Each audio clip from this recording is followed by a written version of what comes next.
Hello, Parkwood Middle School. This is Mr. Marmara, and I'm going to be walking you through how to work on this virtual copy of Calculating Bacterial Growth.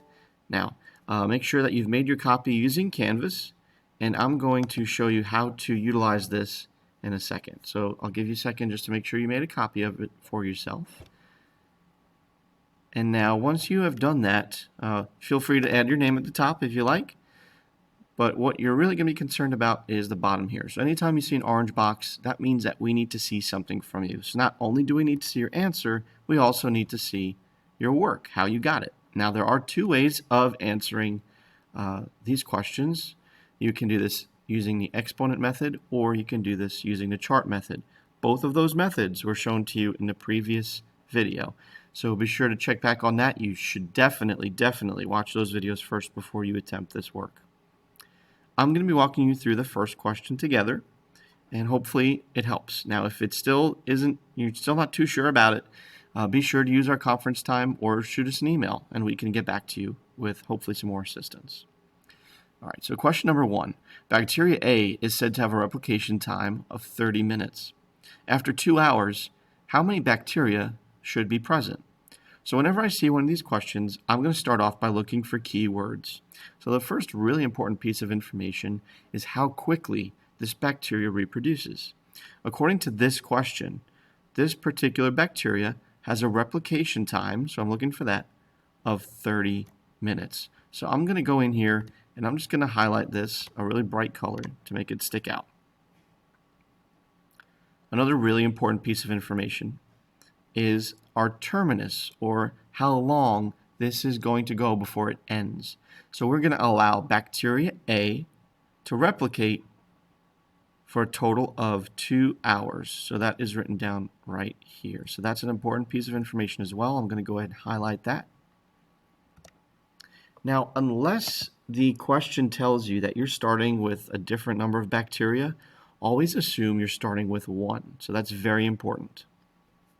All right, so like I said before, I'm going to be using the chart method. So to do that, what I need to do is go over here and click in this box, and I'm going to create a table. So I'm going to go to Insert at the top, Table,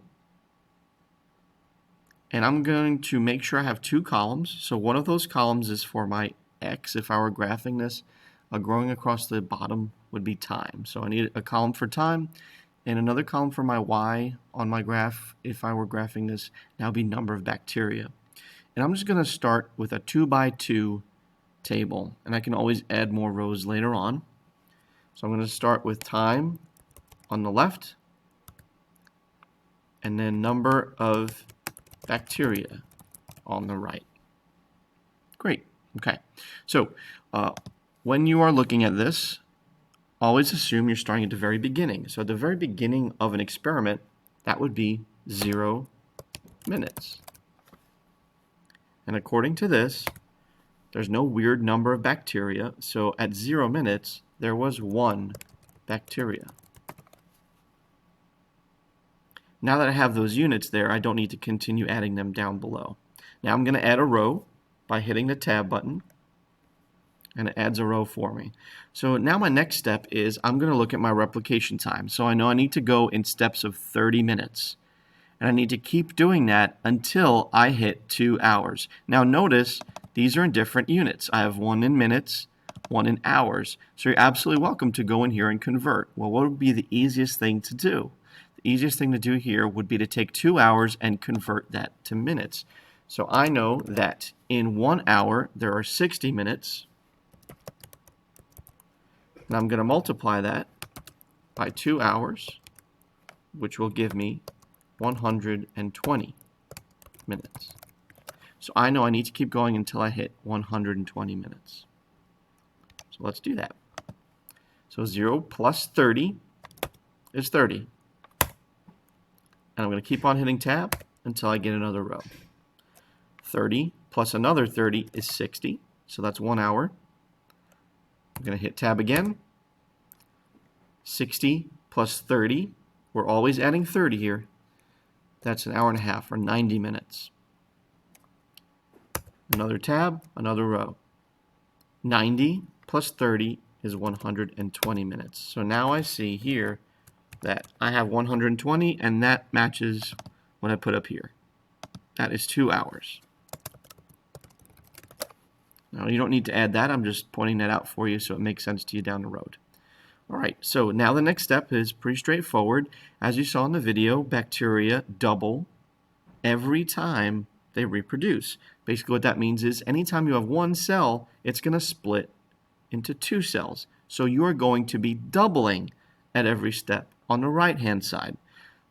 Very different from the left. So the left, you're only adding by the same number every time. On the right-hand side, you're multiplying by 2. So 1 bacteria times 2 gives you 2 bacteria.